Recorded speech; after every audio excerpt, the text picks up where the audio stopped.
Right, thank you. Is that okay volume-wise for the speaking? You can all hear me. Right, thank you. In about 1540, the visiting John Leland stated of Wressle Castle that the house is one of the most proper beyond the Trent, and seemeth as newly made. This was exactly as it should have been. The palatial late 14th century structure, undeniably impressive when first built, had recently undergone 2 successive phases of extensive refurbishment by Henry Percy, 5th Earl of Northumberland, known as the Magnificent, due to the lavish lifestyle that he pursued, often on a par with contemporary English royalty. Yet more money was spent on the castle during the early 17th century, and in 1630 it was the only one of the Percy's Yorkshire residences that was basically stated to be in good repair. But it was not to last. In the space of 4 years, in the mid-17th century, 3/4 of the castle disappeared, and what was left burnt down at the end of the 18th century. By 1954, Eric Fisher was able to observe, "Today, the whole area presents a melancholy appearance. The inner court a poultry yard, the interior of the ruins a wilderness of elder bushes and nettles, the wall top sprouting with saplings and partly covered with ivy. The present tenant, whilst deeply cooperative, finds preservation an expense for which there is no compensation." So my intention this evening is to follow the castle's life cycle from one to the other, from beginning to end, from residence to ruin. And to do so, I've chosen to concentrate on a number of aspects. And this is principally going to be, how did the construction of the castle affect the pre-existing settlement of Wressle when it was first built? The form of the castle between the 14th and the 16th centuries, and its relationship to the landscape of recreation which was created around it, and finally the radical changes of the mid-17th century. But before I embark on this, I should perhaps briefly set the scene. Wressle stands approximately halfway between Leeds and Hull, close to the River Derwent and just inside East Yorkshire. But in case you're unable to make the trip north anytime soon, I have brought some pieces of the castle with me. They're on the table over there on the side, so please have a look at them afterwards. Now, happily, the situation noted by Eric Fisher in 1954 has recently changed. A major programme of repair and consolidation was undertaken at the castle between May 2013 and January 2015, primarily funded by Natural England, but with monetary contributions from Historic England, the Historic Houses Association, and also from the owner, Mr. Robert Falkingham. Although the organisation of the castle household has been a subject of an excellent academic study to which I will return, the standing fabric itself remained curiously neglected and has never been subject to any previous detailed archaeological recording. And the start of the process was a rectified photographic survey which provided detailed scale photographs at 1:50 from which outline drawings could be made, and that's what you can see there on the screen. Obviously, the photographs don't cover newel stairs, mural passages, garderobe interiors, for example, and so we enhanced the outline drawings either from the scaffolding erected for the repairs or from a hoist to produce a comprehensive record of the structure. And the presence of the scaffolding meant that we could get closer to the fabric to record the general and the specific details of construction that had been possible for the previous 200 years, and in some cases for over 400 years.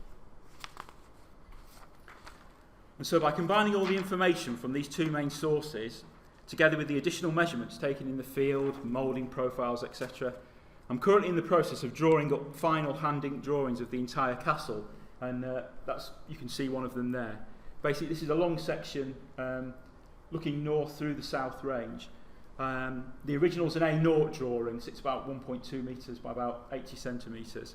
And this one's a sort of a work in progress, so when it's finished I'll cross-hatch the section areas, sort of shade the staircases, sort of bring it all out a bit, and obviously it's all fully labelled as well.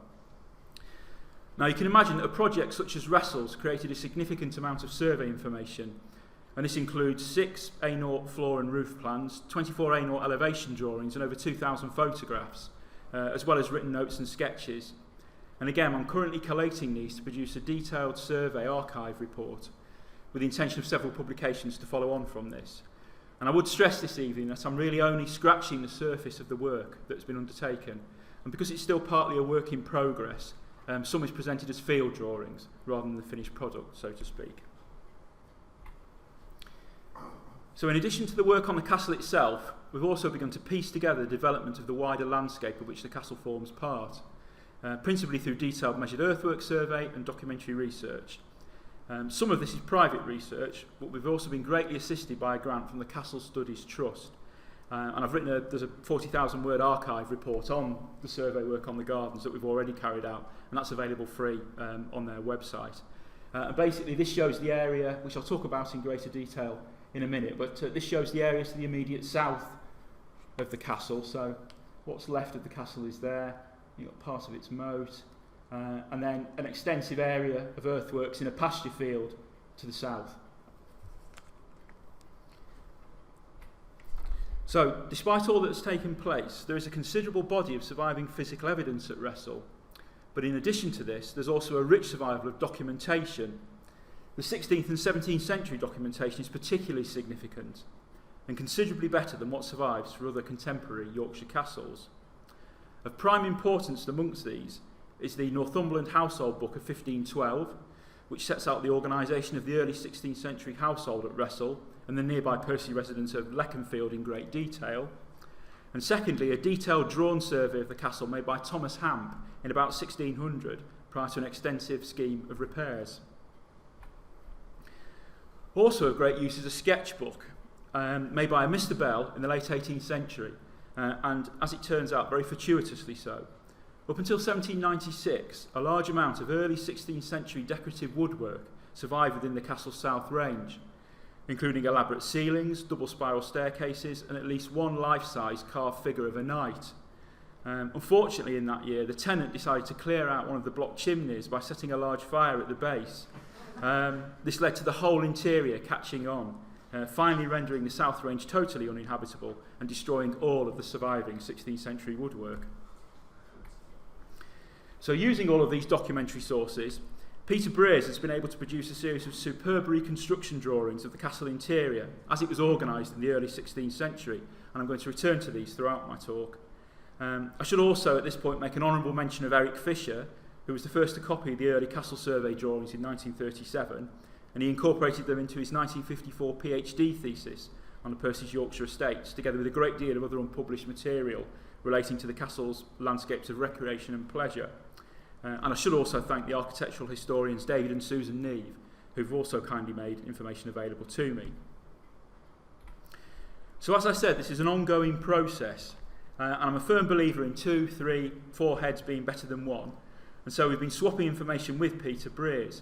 So for example, in my recording work, I've made a note of all the surviving ferramenta in the walls, so obviously it's clear when they're blown up to a larger scale, but these lines of sort of dots, they're all different kinds of surviving ironwork within the walls.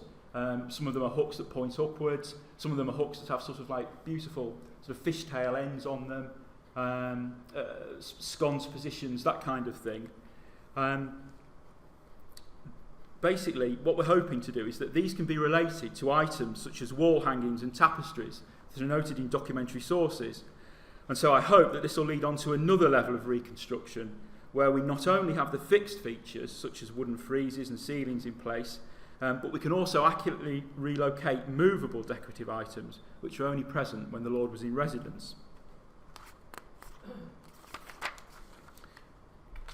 So, to the beginning. Clearly, the castle was constructed with a landscape of landholding, tenure and agriculture, which had been evolving for hundreds of years. The pre-conquest and early post-conquest structure of what later became the manor of Wressle is complex. In 1086, Wressle formed the estate centre and one of the hundreds into which the East Riding was divided at the time of Doomsday, with detached parts of the hundred of Hessle also lying within Wressle.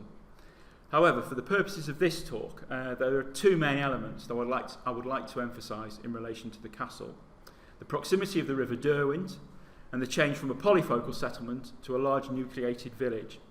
So dealing with the first, as you can see from this slide, the castle lies only some 160 metres, 520 feet from the nearest point of the modern course of the river, and the importance of the Derwent cannot be overestimated, both in terms of settlement, development, transport and local economy.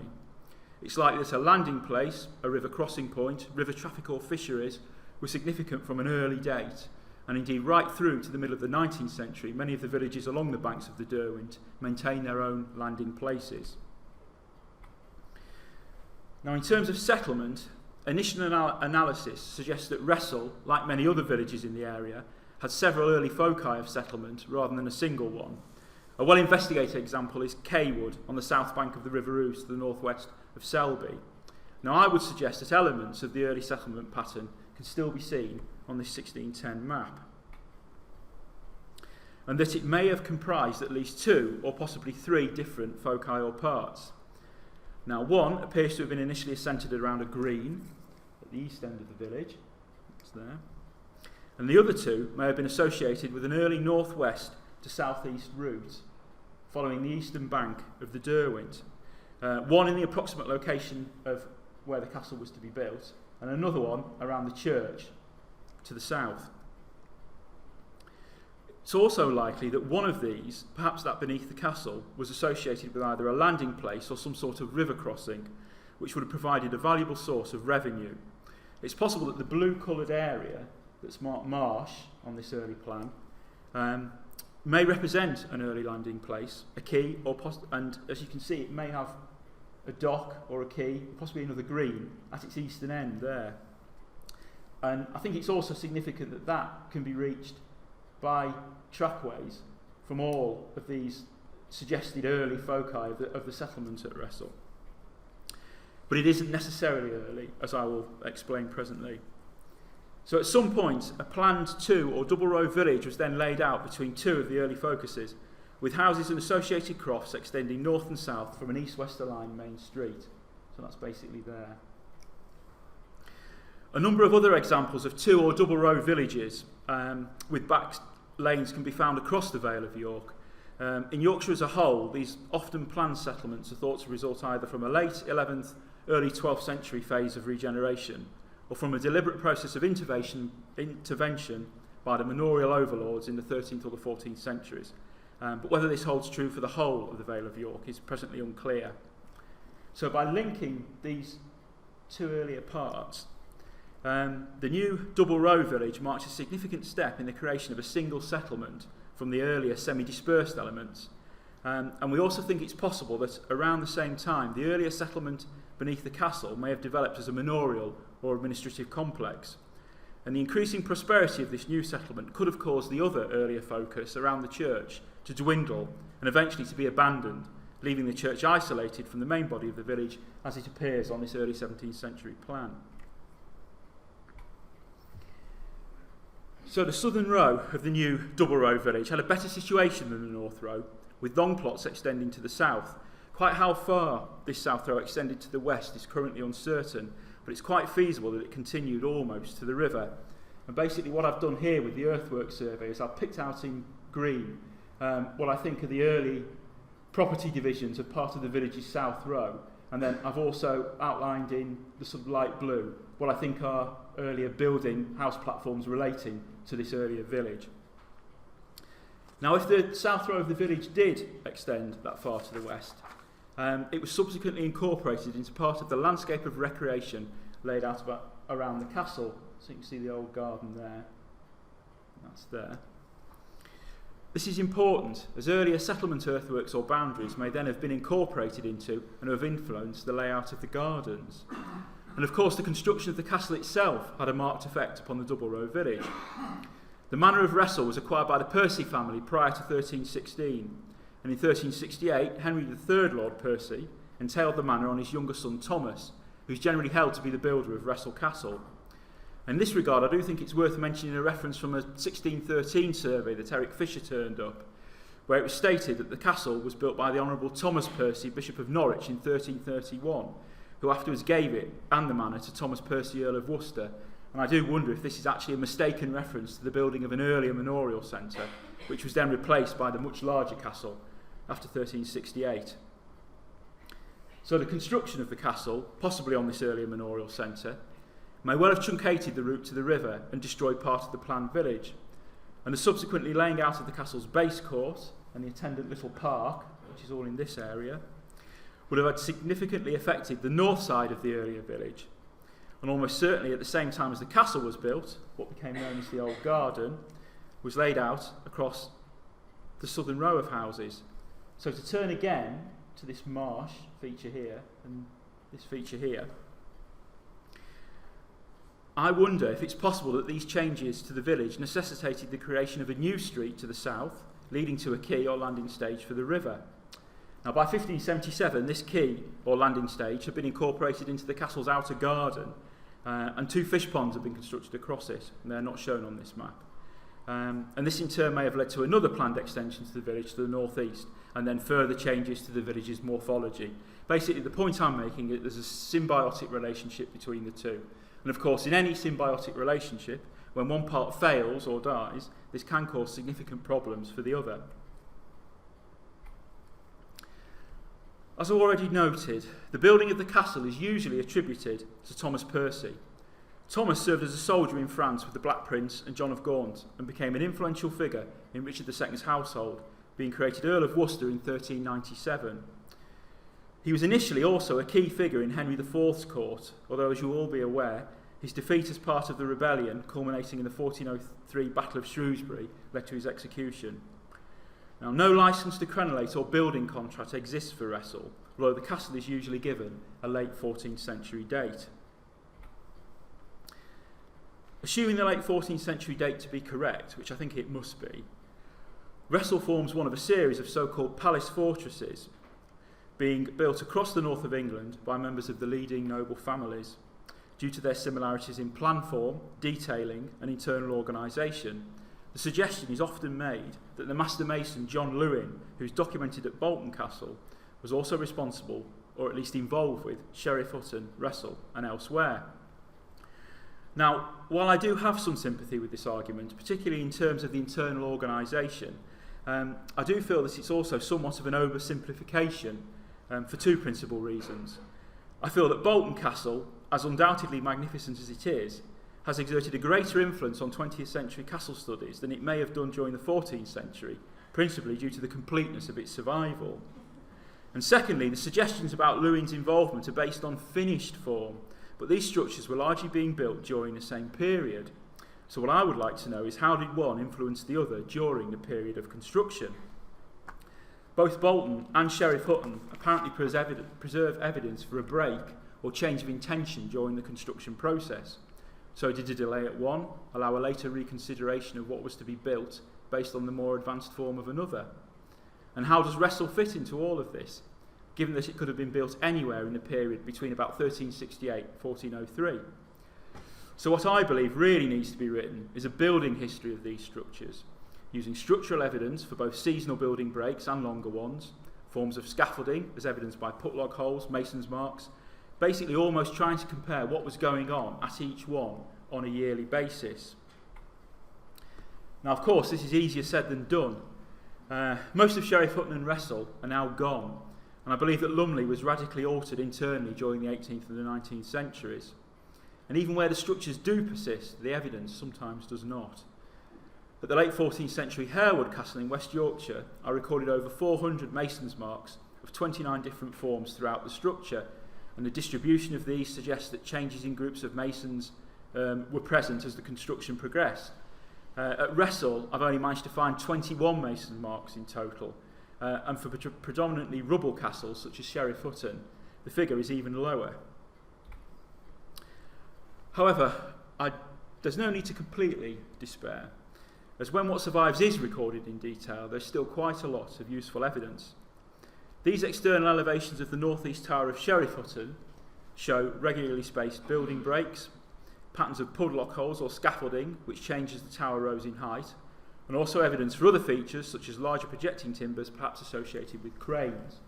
So you've got the basic seasonal building breaks here, and you see they're fairly regularly spaced, and pudlock holes for scaffolding, and you can see that they change as they go up the elevation. They seem to have only gone up that far on that one, and then changed to the other face, and started at that height, and then risen. So, perhaps, it's not impossible. Similar evidence has been recorded at Bolton, and so that I feel that my idea of a chronological building history for these palace fortresses is not a total pipe dream. Perhaps that's one to pursue as a retirement project. Anyway, to return to Wressle, Once completed in 1400, the form of the castle is best demonstrated by using one of the 1600 Hamp drawings. Probably the best known of all of them, this is the upright or bird's eye view. So the view looks west and demonstrates the quadrangular form of the castle with its 5 towers very clearly. So basically, if you're looking west, the east range, you've got the tallest tower, the gate tower in the middle. To the north of that was the constable tower. To the south is the chapel tower, the kitchen tower, and the Lord's Tower. They're positioned either end of the west range, with the Great Hall at first floor level. Principal apartments and chambers are in the south range here, which is the one that survives. The only other part to survive is this rather curious structure in the corner here. This is the bakehouse. It's definitely a later addition to the castle, and it's sometimes said to be as much as 100 years later from the original building. But if it is that late, it's built of exactly the same stone as the original castle, and it also uses the same mouldings as the original castle. So if it was built 100 years later, it's almost deliberately anachronistic. It's sort of built to not to stand out from the original construction. So, the splendour, scale, sheer solidity of the late 14th century castle. Where can one possibly go after that? Well, the answer's obvious, really. To the Moorthorpe Empire Bingo Club near Wakefield. So just indulge me for a minute. Now, the Empire was built in 1912 as a variety theatre, but it was converted to a cinema in 1919. When I was undertaking recording work there many years ago, it was a hot day, so I left the side doors open and a number of elderly ex-miners wandered in to share their reminiscences of the building. And to a man, the first thing they mentioned was not the decor, the films, or even the magnificent giant plaster mermaids which formerly flanked the screen, but sex. The strongest associations they held with the Empire were all based around formative sexual experiences, the first touch of a breast through a blouse, and other clandestine courtship rituals. Furthermore, it became clear through their memories that there were reasonably clearly defined zones of respectability within the seating of the cinema. The least respectable area was generally deemed to be the front portion of the stalls. These were heavily patronised by children and youths and were eventually provided with their own ticket office. Next least respectable was obviously the back row of the stalls, followed by the main body of the stalls themselves. Now, the most respectable part of the cinema was perceived to be the balcony. It cost more to sit there and was the place to take a fiancée if you were trying to impress her. As a further demonstration of largesse, you could order a chocolate-covered ice cream wafer from the usherette, which was twice the price of an ordinary wafer, so I'm told. Now, this was not without its hazards. The balcony has gangways only at either end, and not in the centre. If seated in the centre, your money was passed to the usherette by fellow cinema-goers. The usherette then passed a 2-inch thick chocolate wafer to them. Now, by the time it reached your fiancée, it was often substantially less impressive, as everyone else had a good lick on the way past. So, well, why am I blathering on about the Empire in a lecture that's supposed to be about a castle? Well, this building's barely 100 years old, and yet none of what I was told by its former patrons would have been apparent from the bricks and mortar alone. Without people, even Wressle is little more than just a huge pile of stones. Once finished, the castle became a living community, supporting a large household when the Lord and his family were in residence, and a lesser one when he was not. Now, given that I'm unable to question members of the castle community, as I could those ex-miners at Moorthorpe, what I thought was the most important aspect of Peter Brere's work on Wressle was his reconstruction of the day-to-day routines of the castle community, the basics of accounting, security and organisation that had to continue every single day, year-round, and without which the ceremony and lavishness could not have existed. So as with many other large medieval residences, many of those responsible for the day-to-day administration of the castle were housed in the rooms above the gate, so that they could observe and control the ingress and egress of goods and people, throughout a day that could begin as early as 4 a.m. and finish at 8 p.m. Within this day, the clerk controller issued and recalled the keys to various departments within the castle a total of 3 times. Now, the control of keys might not perhaps be thought to be as glamorous a subject as a protracted siege or fine dining, but keys are important. And this comes across very clearly in the 1598 inquisition as to the castle and park held at Sheriff Hutton, regarding the then keeper Richard Pollard. One of the Inquisition questions concerned the removal of locks, iron bolts, doors and door bands. A local man, John Fisher, testified that before Richard Pollard's time, William Rowe had the keys to the said castle, but latterly the keys of various rooms in the castle were distributed among the Earl of Huntingdon's servants, as occasion served. At their departure, the servants left the keys anywise with the said Mr. Pollard or some other person. The far less rigorous control of the keys practised at Sheriff Hutton at the end of the 16th century, when compared to Wressle at the beginning of the same period, made the unauthorised removal of material much easier. So did the removal of doors and locks. William Matson remembered there had formerly been 8 lockable doors that had gone up to the roof leads at Sheriff, but by 1598 only 6 remained, and of these, he said, some of them do want locks. An inventory of Wressle Castle, taken in 1605, lists in some details doors with locks, doors without locks, doors with locks but no keys, and in a particularly exasperated entry, there is many keys that will not open any locks. Yeah. The issue of security is one that I feel has been somewhat underemphasised in the long-standing debate about defence and status. And I side wholly with Dr. Charles Coulson and the late Professor Colin Platt, who, although I know they came to it in very different ways, both emphasised that the security of the castle, as in its capacity to resist burglary, arson and casual lawlessness, is as important as its defensive capabilities. So I think Peter's reconstructions have value beyond the 16th century because, as he has suggested himself, aristocratic households quite often use the same rooms for the same purposes over extended periods. And so it's likely that the early 16th century arrangements in part still reflect those of the late 14th century. And when it's written up, one of the results of our recording work will be that we'll be able to test this suggestion. So what I've done here is juxtaposed one of my plans, the ground floor plan of the castle, part of the castle as existing, with the circa 1600 plan made by Thomas Hamp. And as you can see, there is quite a lot of correlation between the two of them still. But the 1600 plans don't show everything. For example, they don't show things like drawbar recesses, which obviously then give an idea as to the original circulation within the castle. So that's something we're still sort of working on at the minute. The area where all the weeds were. Pardon? That looks like the area where all the weeds were. It is, yes. It's exactly the same area. The wall at the top left would be where the ivy was climbing up. That's right. Yeah. Thank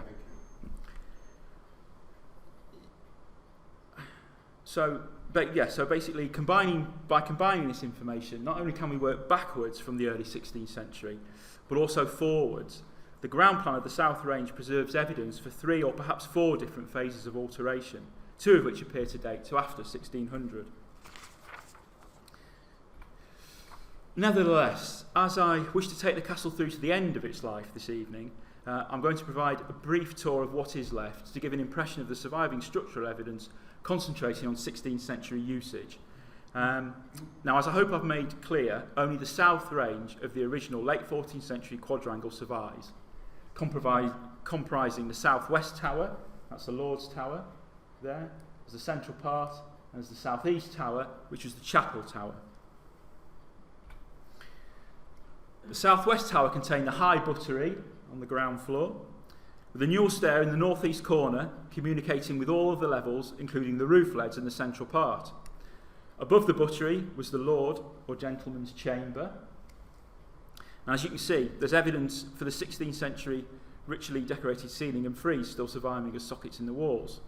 Now above this was the Lord's Lodging Chamber, which is also a double height space. Now note also the remodelled fireplaces and flues. It's likely that much of this work was done by Henry Percy, the 5th Earl, at either the very end of the 15th century or the beginning of the 16th century, as part of a general refurbishment of Wressle. And one can see the same process in place at Sheriff Hutton Castle, where the castle underwent 2 major overhauls in 1525 and 1537. The first of these was in advance of the 7-year residence of Henry Fitzroy, Duke of Richmond and bastard son of Henry VIII, where a combined castle staff and household of over 240 people had been in place to train up the boy as a possible future king. And this reminds us, I think, that many of these great late medieval buildings did go on to become important Tudor residences. And in terms of both their architecture and their surrounding landscapes, we do need to be aware that we're often viewing the medieval through a Tudor lens, so to speak. However, we shouldn't rush to ascribe all changes to the early post-medieval period. To return to the Lord's Tower at Wressle, you can see that one of the original windows has been replaced by a large oriel window supported on a rib corbel rising from an angel holding a shield. Now, this might again perhaps have been thought to be the work of the 5th Earl, Henry Percy, but it's been suggested to us that the oriel displays significant similarities to work undertaken at Tattershall Castle in Lincolnshire during the 1440s by Ralph Lord Cromwell. Now, given that Cromwell enjoyed a period of control at Wressle after 1435, and that this was apparently a major source of antagonism for the Percy family, there is a possibility that he may have inserted the oriel during this period. Unfortunately, as you can see, the angel is now rather worn, the head's missing, and any heraldry that might once have been present on the shield, and which could of course provided a closer date to the oriel, is now no longer visible. So moving into the central part of the South Range, on the ground floor, the western third comprised service rooms for the chamber suite located above and in the southwest tower. In the centre, down here, was Lord Percy's chamber. He was the 5th Earl's eldest son. And the eastern third of the ground floor formed the schoolhouse where the Master of Grammar taught. The central part of the first floor, which is this area here, and indeed the space above, formed the Great Chamber, a double height room which in the 16th century had a richly decorated ceiling as well as a frieze of armorial panels. And as you can see, the space was lit by 3 large windows in both the south and north walls. And the east end of the first floor formed the Nether Chapel or nave. This had 3 large galleries accessed from the Great Chamber by a pair of double spiral stairs. Now, keep an eye on this area here. At second floor level, to the west of the Great Chamber, there was a relatively narrow room running the width of the range named the Lord's Studies. And what particularly interests me is that there are 2 small spaces accessible off either end of the main room. At a glance, these might have been considered to be garderobes, but neither were. And they're also the only 2 locations in the surviving fabric where these semicircular headed niches survive. And that's that niche there. And as you can see as well, dowel holes in the wall demonstrate where there are wooden fittings once fixed around the niches. I've been sent photographs of similar niches in Elizabethan houses in the southeast of England that were used as seating, but these generally seem to have been grouped in pairs rather than occurring singly, and I'm therefore currently at a loss. So perhaps seats, housing for statuary, perhaps basins for hand washing. I'd be interested in any thoughts that you might have at the end. Moving to the southeast or chapel tower, the ground floor formed the nursery, there, above which was the high chapel. The second floor here was the ladies' chamber. This is of some interest as it's the only high status female space detailed within the castle in the early 16th century. And one might have expected that Catherine Spencer, Countess of Northumberland, would have maintained a more extensive suite of rooms. And this may in some way relate back to the late 14th century arrangements. Again, one might have originally expected a suite of spaces in late medieval Wressle, given over to the household of the principal woman in the family. But Thomas Percy, Earl of Worcester, never married, and so it may be that such an arrangement simply never developed, or that no provision was made. The top floor of the southeast tower forms a study or a library called Paradise. As one might expect, in terms of access, it was one of the most restricted parts of the castle to reach. And its extraordinary central bookcase much impressed John Leland when he visited Wressle in 1540, and I quote, "One thing I liked exceedingly in one of the towers, that was a study called Paradise. There was a closet in the middle of 8 squares latticed about, and at the top of every square was a desk leaded to set books on coffers within them." And you'll also notice on the reconstruction there's a small turret rising from the top of the tower, and also these chimneys.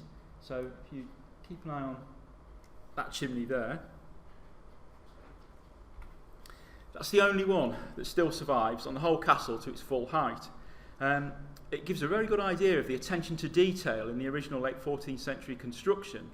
As you can see, the crenellations of the chimney have the same mouldings at a reduced scale as did the battlements. Other chimneys were deliberately brought down in the middle of the 17th century, while some remained in use right through to the end of the 18th century.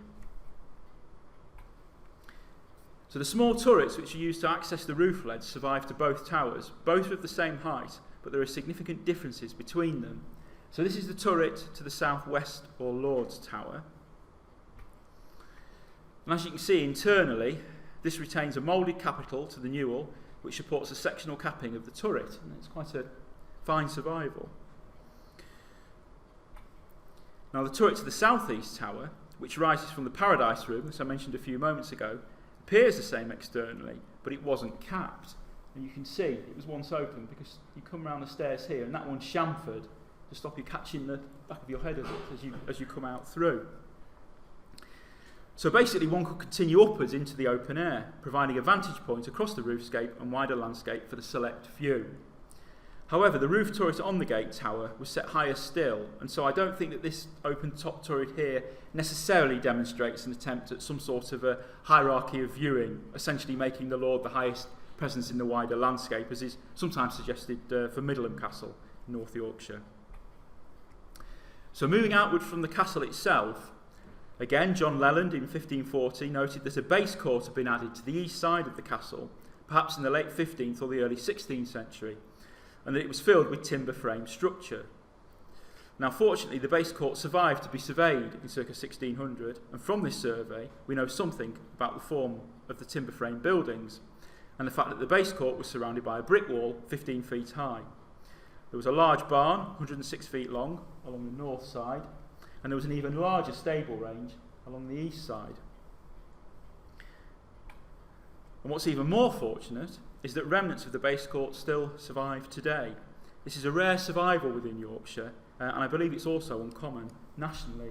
So basically, that wall there is this one here, this little structure there, that structure there, then you've got the angled wall diving off there, the stable range and the barn along this side. Most of this part's been lost in the later farm buildings.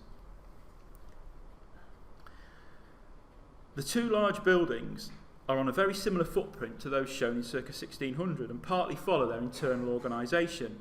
However, they're not timber framed, nor is there any surviving structural evidence to suggest that they ever were.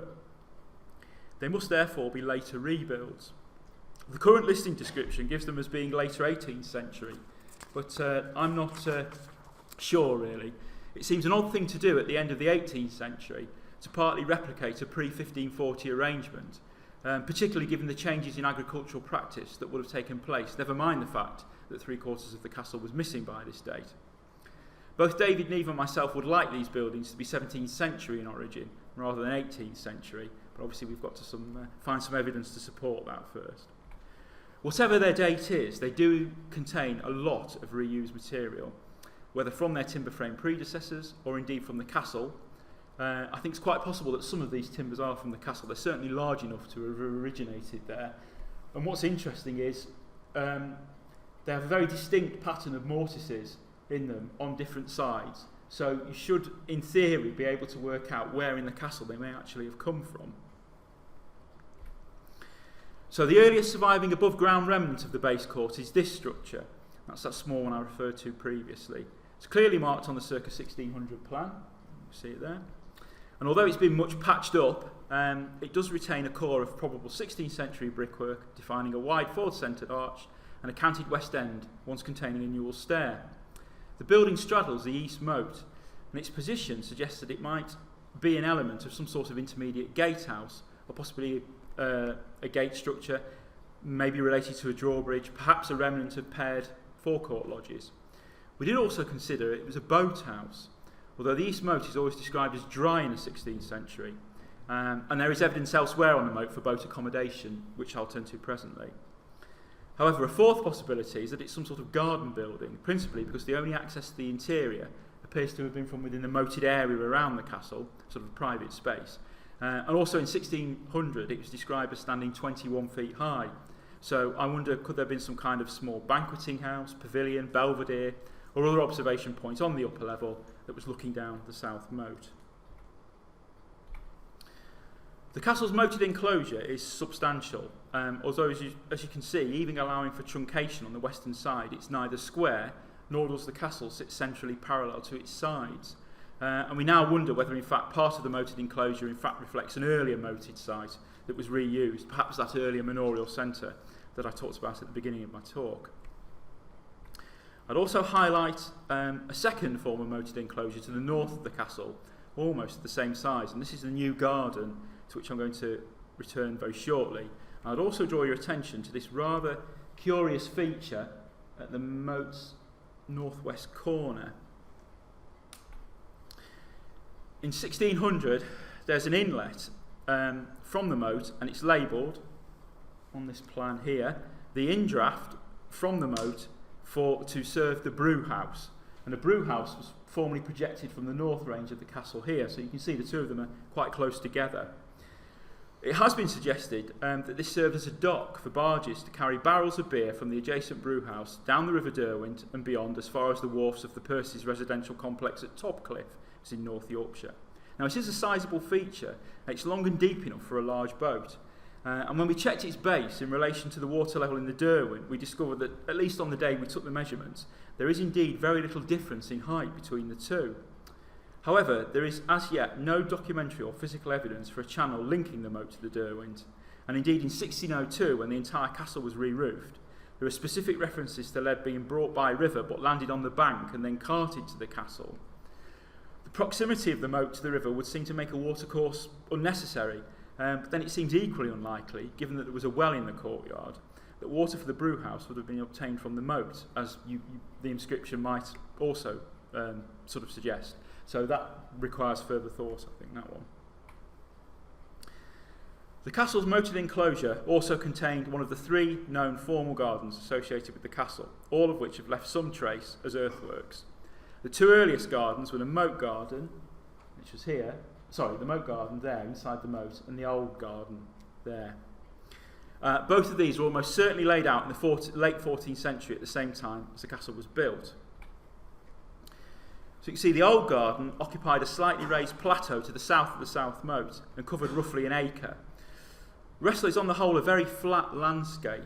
Obviously being adjacent to a river and formerly marsh and carland, there was a tendency to flood.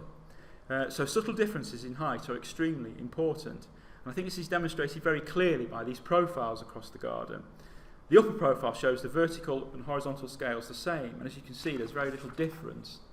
But when the vertical scale is exaggerated, the plateau, almost island-like nature of the Old Garden becomes clear. And obviously this also has a bearing on how the gardens were viewed from the adjacent castle. Now, I'll publish my opinions and thoughts on this in papers on Harewood and Ravensworth castles, and I'm still working through this at Wressle, so I'm not going to go into any great detail this evening. But I would say that because Wressle is placed within a largely flat landscape, it offers a whole host of different arguments about late medieval viewing than a castle placed on top of a hill or a slope. Now, obviously, the landscape of recreation around the castle continued to evolve in line with the needs and contemporary fashions, as did the rest of the structure. And if you take all of the evidence from our earthwork surveys, from the early maps and other documentation, and combine them, then for the early 16th century, it's possible to come up with this. So this is a draft reconstruction that Peter Breers has undertaken for us to be used. It's just been used actually on the new display boards that have gone up at the castle. Now, I freely admit to being a shameless devotee of Heywood Sumner, but I must say that I do like these black and white landscapes of Peter's equally as much. So the Moat Garden, that I was just talking about, is in here, and this is the Old Garden here. The interior looks a bit sparse on this, but there's a deliberate reason for that, which I will get on to. We know that by the mid-16th century, the Old Garden was surrounded by a brick wall, that it contained covered walks, bowling alleys and an orchard. Slightly earlier, possibly from the 1470s onwards, it also contained a heated building known as the schoolhouse, with elaborate internal painted decoration in the form of sequences of verse. That's this building here. In 1602, that's labelled as a laundry, a building that you would really have expected to have found within the base court. So perhaps it's a former sort of elaborate building which had fallen on hard times by 1602 and was being put to a more prosaic use. You'll also notice this building here in the corner. This is the Bain or bathing house. Bathing suites were sometimes installed in medieval noble and royal households. Slightly later, in 1529, Henry VIII built a new Bain Tower at Hampton Court, which comprised his own private luxury suite over 3 levels with a bathroom to the first floor. However, these were internal structures in the sense that they're either attached to or within a larger residential complex. There are references to outdoor bathing structures in the garden during the 16th century, but it's difficult to find exact parallels for this structure at Wressle, and significantly one of the closest comes from the moated area at the Percy residence at Leconfield. The Bain at Leconfield had a garret set above it where there were 16 pairs of verses written on the walls accompanying drawn depictions. The Wressle Bain was similarly decorated, and this and other similarities in garden layout between Leconfield and Wressle suggests to me that an attempt was made by the Percys to create a common landscape at each different complex. Now, unfortunately, the Wressle Bain has left only a very few traces above ground in the form of earthworks.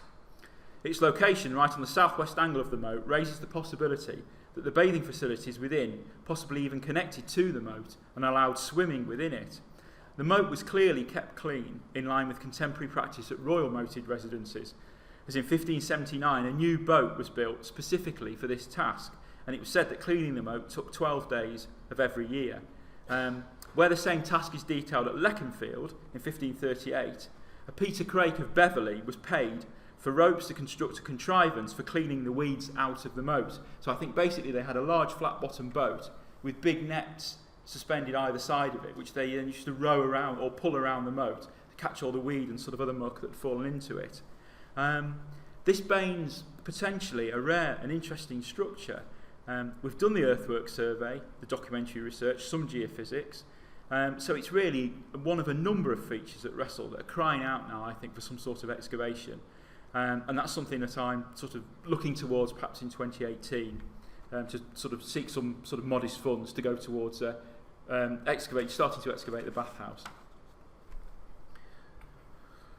So the medieval parks associated with Wressle would be a lecture in themselves. So really I'm just going to limit myself to saying that Wressle, like many other late medieval castles, had several associated parks within the wider estate administered from the castle. Not just hunting parks, but also providing managed timber, grazing, rabbit warrens and other functions. So there were basically three. There's a little park, this area here, which I'm going to talk about next, with this new garden within it. There was a larger park, you can just see in the background, and then in, I think, 1486-87, they created a new and quite large 537-acre park at Newsome, which is just to the east of Wressle. So this new garden here. Documentary evidence indicates that the new garden was created between 1472 and 1517, and it's almost certainly part of the various improvements carried out by the 5th Earl Henry Percy. It was a substantial feature, 80 metres square, with a water-filled moat perhaps 10 metres wide, and the interior may have been reached either by a bridge or perhaps a boat. As you can see, one of the plans suggests that it had a quartered arrangement, probably cruciform paths dividing the garden into 4 equal parts, and it also contained banqueting houses and houses of pleasure. It therefore seems curious that such a major feature received so little attention in the 16th century surveys, but I think that this is because it simply stopped being maintained after Henry Percy's death in 1527. It's significant that in 1541, when Henry VIII stayed at Wressle for 3 days, money was spent repairing the wall around the old garden, and I basically think it was more economical to spruce up the old garden for the relatively short duration of the King's visit than it was to overhaul the by then neglected and rotting new garden. So, I'm afraid I must now drag you away from these bowers and bathhouses to another less glamorous subject, although one that's of equal, and I would argue, probably greater importance. During the Civil War, Wressle was garrisoned for Parliament. Between 1646 and 1650, it went from this to this. 3/4 of the building disappeared. How do you demolish and dismantle such a large building? Well, it's quite easy, really. You hire a couple of these. But joking aside, structural evidence for techniques and strategies of demolition deserve careful study, not just because it's an important category of evidence in its own right, because it might easily also be mistaken for something else. By constructing a careful record of archaeological, structural, landscape and documentary evidence for demolition, one can then make comparisons between different kinds of ending. For example, between the parliamentary demolition of Pontefract Castle, that was achieved over 2 years, and the piecemeal dismantling of Sheriff Hutton that occurred over 300 years. Or perhaps between the demolition of a castle and the demolition of a monastic complex following the dissolution. There will be common questions, of course. Which materials were salvaged, who was salvaging it, and what was its geographical redistribution. Even as they were falling down, these monumental buildings continued to influence the development of the landscapes around them through the availability of salvaged and stolen materials. And just as I stated earlier that we see many of these medieval structures through a Tudor lens, so I would argue that demolition, dismantling and decay are the lens through which we see everything else.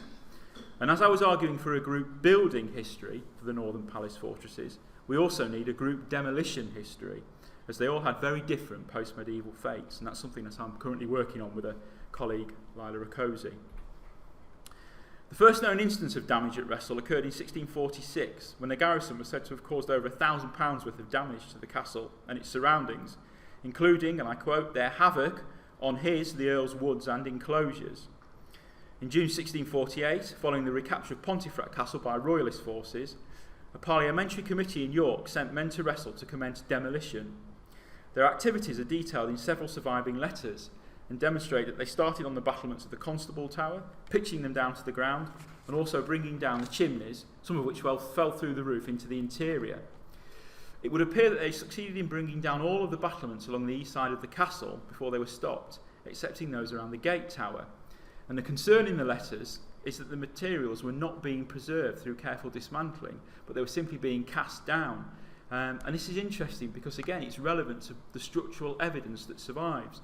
Because if you wish to remove something carefully for resale or salvage, you still have to damage the standing structure, but obviously you damage it in a different way to if you're not salvaging the material. So this 1648 material was published in the later 18th century, and it's been reproduced much since. And it's basically formed the narrative upon which the demolition of Wressle is based. However, there is a lot of other unpublished material which we're currently seeking out and transcribing, and this paints a much fuller picture of what was taking place. For example, this letter from June 1649 states that as many are employed about the castle as possible to make it untenable. The roof and leads carefully taken down between the two towers, and on Monday next there is desire to begin to throw down the inward and outward walls. There was a concern that there was not enough room in the courtyard to store the stones from the inward wall, and that the battlement stones should be stored separately from the others.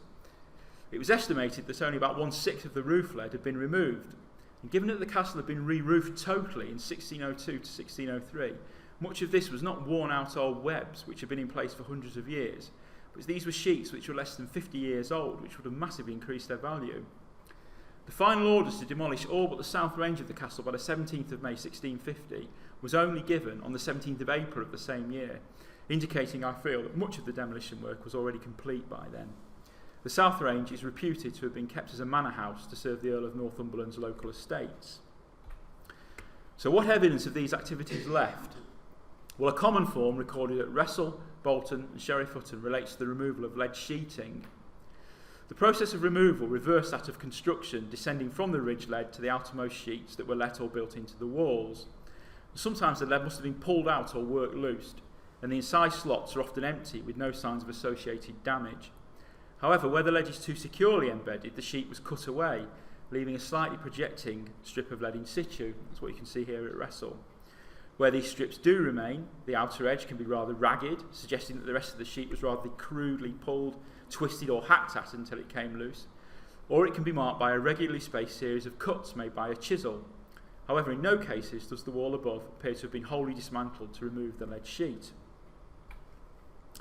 Other roof level evidence at Wressle relates to the battlements. In their original state, they're all of the same form, and that's shown in the larger image there. The vast majority now take the form of the parapet wall that you can see in the bottom right-hand corner, which is less than 60 centimetres high, although it's not done consistently all around the castle. And my belief that this is because they were dismantled or thrown down as part of the Civil War demolition works, but again, not consistently, and then rebuilt post-1650 using materials that had been kept on site and according to what was then required of the South Range as a manor house. And on the South Range, the battlements only survive near to their original full height around external turret corners, where their removal would have presumably weakened the turrets, or where chimneys run up the back of them. But they don't survive where all of the chimneys once were on the castle, so does this then indicate where it was thought that fireplaces would still be required in the post-1650 manor house? And it's basically what we're trying to do, build up an image of a picture of what was done to the castle in the second half of the 17th century. So a pleasant surprise during minor landscaping works was the discovery that other parts of the castle still exist below ground, specifically the footings of the gate tower that formerly dominated the east range. You can see there. Now, this is important for several reasons. The footings had all been planed off to the same level, with very little fallen or other material left lying around, providing further evidence as to the methodology of demolition. Secondly, it provides hope that the rest of the structure is still there, could perhaps be excavated in the future. And thirdly, it allows us to test the accuracy of the circa 1600 plans against the excavated remains. And as you can see, they match up almost perfectly, allowing us to predict with some accuracy where the other parts of the castle are in relation to surface features. So, to end, we tend to like our manor houses, indeed our monuments, to be neat nowadays, but this wasn't always the case. Just because the south range of the castle was to continue in use as a manor house doesn't necessarily mean that the rest of the site was neatly tidied up following demolition. This watercolour hints that in fact well into the 18th century the lower parts of the east range were left as standing ruins, and this is supported by map evidence. Now, if we are really to understand the physical reality of the 17th century language of demolition, to slight, to raze, to make untenable, then we need to understand the appearance of the castle not now, or 200 years ago, but on the day after those undertaking the slighting had gone home. And there I think I'll finish. Thank you.